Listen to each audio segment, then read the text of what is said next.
ఇచ్చినటువంటి కవి.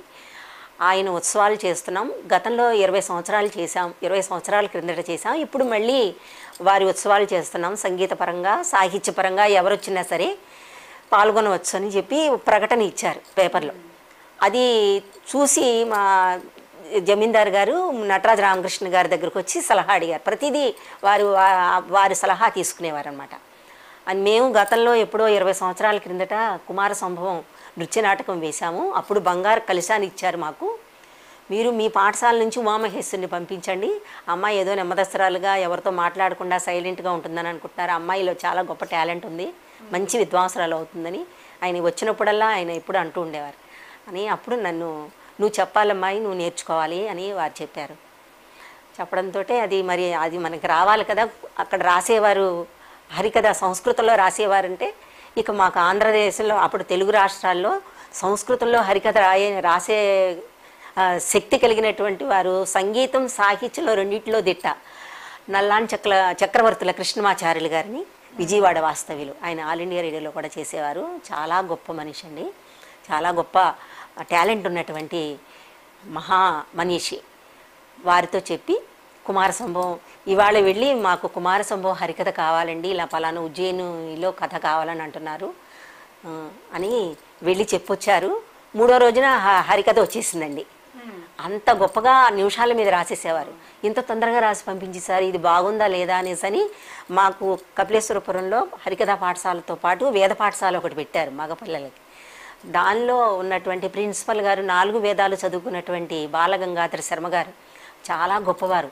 ఆయన కాశీలో చదువుకున్నారు, ఇండియాలో నంబర్ 1 ఆయనకి మహామహోపాధ్యాయుని కూడా అభివృద్ధి వచ్చింది. అటువంటి ఆయన దగ్గరికి వెళ్ళి ముందు కూర్చుని ఇదంతా వారికి చూపిస్తే ఎక్కడ ఛందస్సులో కానీ వ్యాకరణంలో కానీ ఏ తేడా లేదు, చాలా అద్భుతంగా రాశారు అని ఆయన చెప్పారు. మనకు కావలసింది 1.5 గంటన్నరే కాబట్టి నువ్వు 1.5 గంటన్నర తీసుకో, నేను పలానా ఘట్టాలు ఇస్తానని చెప్పి వారు చెప్పి ఇచ్చారన్నమాట. నేను ప్రాక్టీస్ చేశాను. దానికి తోడు దానిలో వారు పలానా రాగం పలానా తాళం అని ఉంటుంది. ఆ ప్రకారంగా మా స్కూల్లో ఉన్నటువంటి సంగీత టీచర్ గారు గొల్లపూడి రాజలక్ష్మి గారు, ఆవిడ సంగీతంలో ఎంఏ చేసి విజయనగరం మ్యూజిక్ కాలేజీలో చదువుకుని మా స్కూల్లో టీచర్గా వచ్చారు. ఆవిడే నాకు ఇవి స్వరపరిచి దాన్ని కీర్తన రూపంలో కొన్ని చెప్పేవారండి. ఆమెకు సాహిత్యం కూడా తెలుగు సంస్కృతం కూడా బాగా తెలుసు. నాకు తోడుగా ఆవిడ అన్నీ చూసేవారు. ఈ విషయంలో చాలా హెల్ప్ చేశారు ఆవిడ. ఆమె ద్వారా నేను కొంచెం బాగా ప్రాక్టీస్ చేసి ఆ ఉజ్జయిని వెళ్ళాం.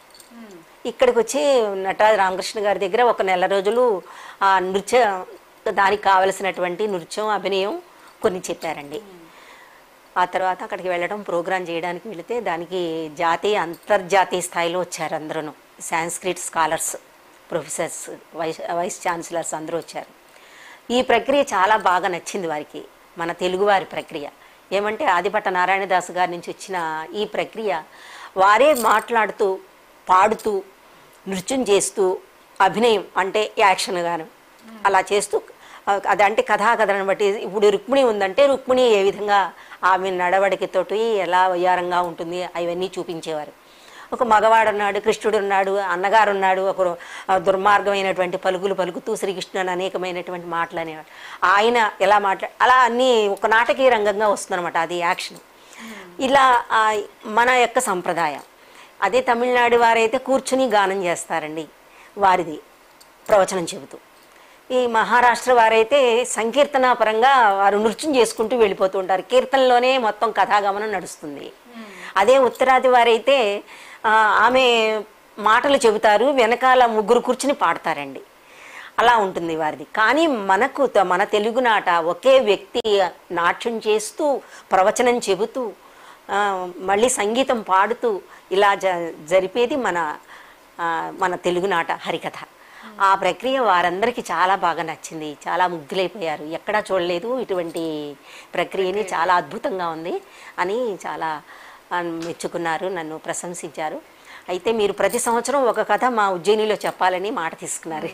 అలా నేను సరదాగా నేర్చుకున్న ఒక సంవత్సరమే ఈ సంవత్సరమే కదా అది చెప్పేసి వెళ్ళిపోవచ్చు అని నా ఉద్దేశం అనమాట. కుమార సంభవం ఇక అక్కడి నుంచి అది బాగా పబ్లిసిటీ అయిపోయి మొత్తం అందరూ అనేక యూనివర్సిటీస్ వారందరూ పిలిచారండి. మొత్తం ఇండియాలో ఉన్న యూనివర్సిటీస్ అన్నింటిలోనూ చెప్పాను.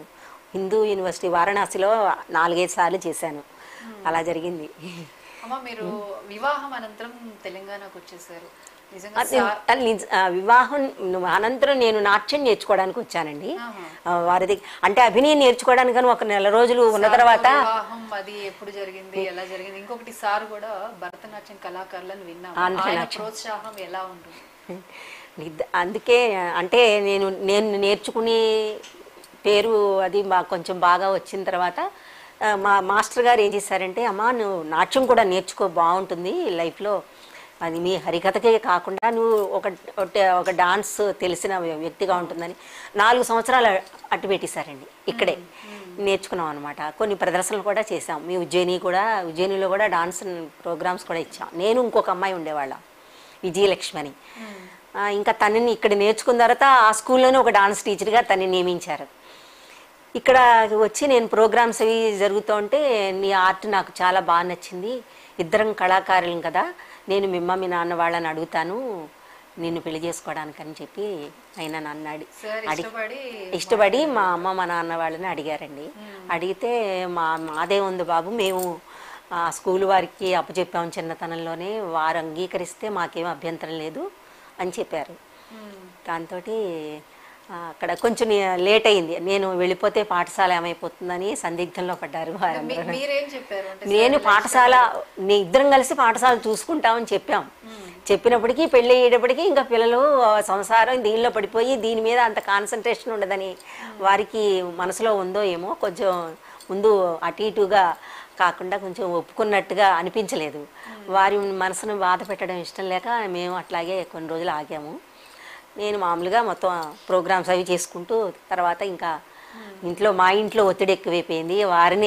పెద్దవారిని డైరెక్ట్గా అడిగారు, మీరే అన్నీ చూస్తానన్నారు, పెళ్లి చేస్తానన్నారు, అన్నీ పెద్ద పెద్ద ఐఏఎస్ ఆఫీసర్లు కూడా నన్ను చేసుకోవడానికి మా కులస్తుల్లోనే వచ్చారండి. అయితే మా రాణి గారు నాతో అనడం ఏంటంటే, పెళ్లి చేసుకున్నారంటే నిన్ను ఇంట్లోనే ఉంచేస్తారు, నువ్వు గుమ్మం దాటడానికి ఉండదమ్మా. రావు గోపాలరావు గారే భార్య మంచి హరికథా కళాకారిణి కమలకుమారి గారని, చాలా అద్భుతంగా చెప్తారు, ఎంత మంచి కంఠం.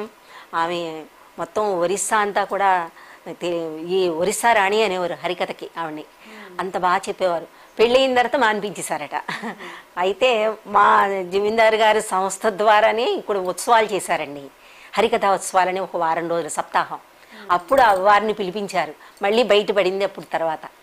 అప్పుడు ఆవిడ కూడా చెప్పేవారు అనమాట, ఇలా పెళ్లి చేసుకుంటే కళాకారులు అయితే కొంతవరకు ఇష్టపడతారు కానీ చదువుకున్న వాళ్ళు అస్సలు బయటికి పంపించరని.